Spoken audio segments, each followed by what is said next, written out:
Hi, and welcome back to this bite-sized Bible reading series of Luke, where today we're going to be reading chapter 15.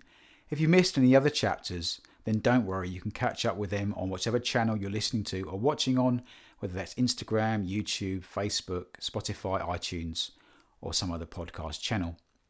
If you're enjoying this series, then please follow, like, and subscribe to the channels that you're connecting on. And hopefully you enjoy chapter 15. Now the tax collectors and sinners were all gathering round to hear Jesus. But the Pharisees and the teachers of the law muttered, "This man welcomes sinners and he eats with them." Then Jesus told them this parable. Suppose one of you has 100 sheep and loses one of them. Doesn't he leave the 99 in the open country and go after the lost sheep until he finds it? And when he finds it, he joyfully puts it on his shoulders and goes home. Then he calls his friends and neighbours together and say, "Rejoice with me. I have found my lost sheep." I tell you that in the same way there'll be more rejoicing in heaven over one sinner who repents than over 99 righteous people who do not need to repent. Or suppose a woman has 10 silver coins and loses one. Doesn't she light a lamp, sweep the house and search carefully until she finds it? And when she finds it, she calls her friends and neighbours together and says, "Rejoice with me. I have found my lost coin." In the same way, I tell you, there is rejoicing in the presence of the angels of God over one sinner who repents. Jesus continued, "There was a man who had 2 sons. The younger one said to his father, 'Father, give me my share of the estate.' So he divided his property between them. Not long after that, the younger son got together all he had, set off for a distant country, and there squandered his wealth in wild living. After he had spent everything, there was a severe famine in the whole country, and he began to be in need. So he went and hired himself over to a citizen of that country, who sent him to the fields to feed pigs. He longed to fill his stomach with the pods that the pigs were eating, but no one gave him anything.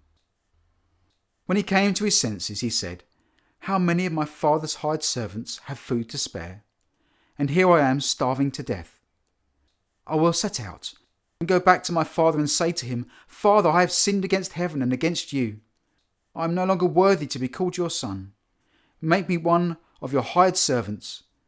So he got up and went to his father. But while he was still a long way off, his father saw him and was filled with compassion for him. He ran to his son, threw his arms around him and kissed him. The son said to him, 'Father, I have sinned against heaven and against you. I am no longer worthy to be called your son.' The father said to his servants, 'Quick, bring the best robe and put it on him. Put a ring on his finger and sandals on his feet. Bring the fattened calf and kill it.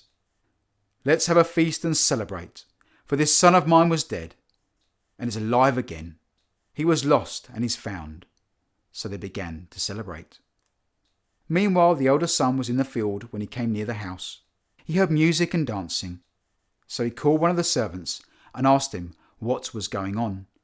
'Your brother has come,' he replied, 'and your father has killed the fattened calf because he has taken him back safe and sound.' The elder brother became angry and refused to go in. So his father went out and pleaded with him.